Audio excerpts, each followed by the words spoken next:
ជំនឿសុបិនឃើញទៅបោះតង់តាមព្រៃនឹងទទួលបានសំណាងល្អដល់ជីវិត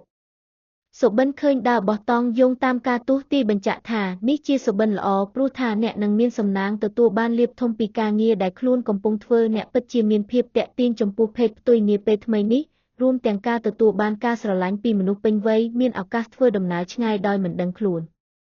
ប៉ុន្តែសូមប្រយ័ត្នចំពោះជំងឺដែលអាចកើតមានចំពោះមនុស្សវ័យក្មេងនៅក្នុងផ្ទះជាពិសេសជាមួយនឹងឆ្អឹងឆ្អែងដោយសារតែយើងរវល់នឹងចេញការងារទៅភ្លេចមើលថែខ្លួនឯងស្នេហាមនុស្សនៅលីវជោគចតារាសីស្នេហារបស់ពួកគេនាពេលនេះមើលទៅល្អមានមនុស្សភេទផ្ទុយចង់បង្កើតទំ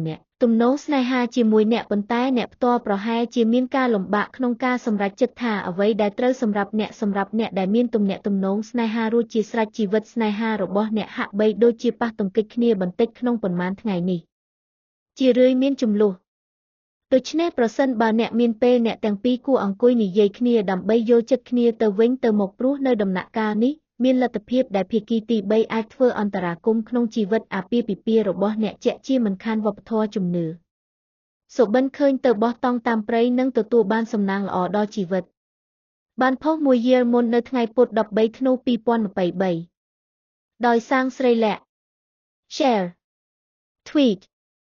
សុបិនឃើញដើរបោះតង់យោងតាមការទូទីបញ្ជាក់ថានេះជាសុបិនល្អព្រោះថាអ្នកនឹងមានសំណាងទទួលបានលាភធំពីការងារដែលខ្លួនកំពុងធ្វើអ្នកពិតជាមានភាពតាក់ទាញចំពោះភេទផ្ទុយនាពេលថ្មីនេះរួមទាំងការទទួលបានការស្រឡាញ់ពីមនុស្សពេញវ័យមានឱកាសធ្វើដំណើរឆ្ងាយដោយមិនដឹងខ្លួន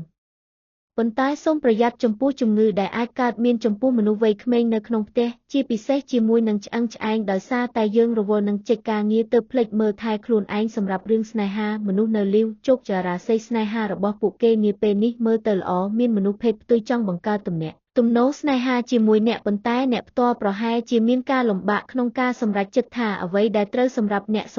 ដែលមានទំនោរស្នេហារួចជាស្រេចជីវិតស្នេហារបស់អ្នកហាក់បីដូចជាប៉ះទង្គិចគ្នាបន្តិចក្នុងប៉ុន្មានថ្ងៃនេះជារឿយមានជម្លោះ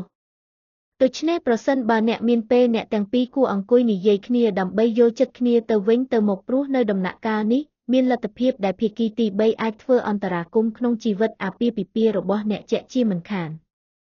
សម្រាប់រឿងហិរញ្ញវត្ថុត្រូវបានគេចាត់ទុកថាល្អហើយតែងមានអ្វីដែលត្រូវចំណាយពីគម្រោងឬការងារពិសេសដែលចូលមកវាជាពេលវេលានៃការកសាងឡើងចំពោះការងារប្រសិនបើអ្នកជាប់គាំងឬជួបប្រទះបញ្ហាណាមួយនឹងមានអ្នកជិតស្និទ្ធនឹងអ្នកមកជួយទំនុកបម្រុងការពារជួយយកអាសាក្នុងអំឡុងពេលនេះអ្នកត្រូវតែអត់ធ្មត់